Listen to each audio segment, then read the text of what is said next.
BJP की सरकार यहां नई सोच, नए विजन और नए कमिटमेंट के साथ सरकार चलाएगी, जिसका लक्ष्य होगा विकसित तेलंगाना। साथियों, आज भारत तेजी से विकसित होने के लक्ष्य की तरफ आगे बढ़ रहा है, लेकिन इस समय भारत कई विराट चुनौतियों का मुकाबला भी कर रहा है। साथियों, कोरोना काल के दौरान ही दुनिया सप्लाई चेन के बहुत बड़े संकट से गिर गई थी। कोविड के बाद यूक्रेन में युद्ध शुरू हो गया, उसने दुनिया की परेशानियां और बढ़ा दी। फूड, फ्यूल, फर्टिलाइजर, इन तीनों चीजों पर गंभीर प्रभाव पड़ा। बीते 5-6 वर्षों में इस संकट से निपटने के लिए हमारी सरकार निरंतर प्रयास कर रही है। आपको याद होगा, उस समय और आज भी फर्टिलाइजर की एक बोरी दुनिया में 3-3 हजार रुपये में बिक रही थी। एक बोरी का 3,000 रुपया। कितना? आप बताएंगे एक बोरी का कितना? आंकड़ा नहीं, बोलिए मुंह से। 3,000 रुपया एक बोरी का। कितना? एक बोरी का कितना? एक बोरी का कितना?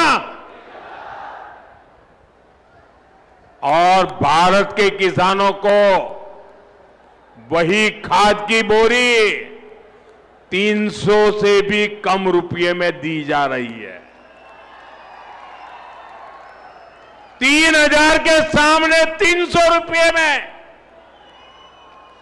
सप्लाई चेन की इन मुश्किलों के बीच पिछले 2 महीने से हमारे पड़ोस में ही इतना बड़ा युद्ध चल रहा है।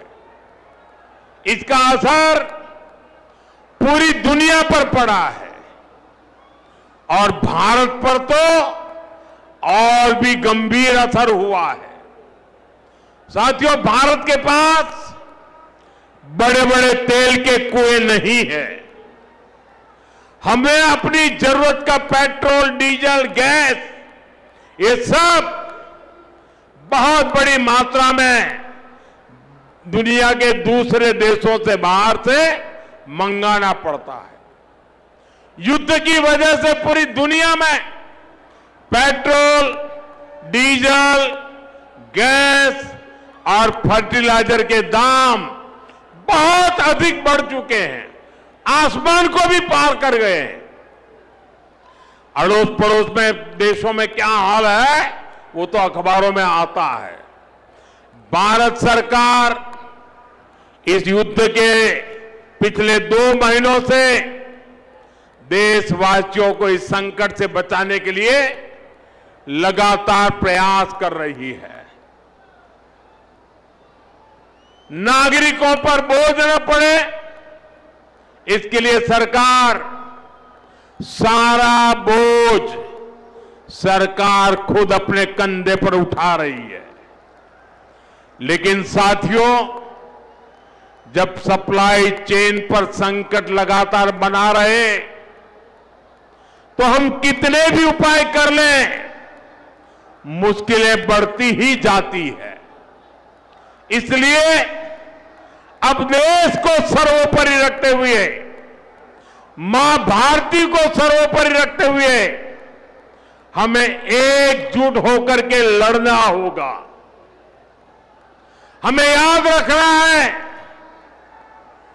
देश के लिए मरना ही सिर्फ देशभक्ति नहीं होती है। देश के लिए जीना और देश के प्रति अपने कर्तव्यों को निभाना, वो भी देशभक्ति होती है। इसलिए वैश्विक संकट के इस समय में हमें कर्तव्यों को सर्वोपरि रखते हुए कुछ संकल्प लेने होंगे और उन संकल्पों को पूरे समर्पण भाव से पूरा करना होगा।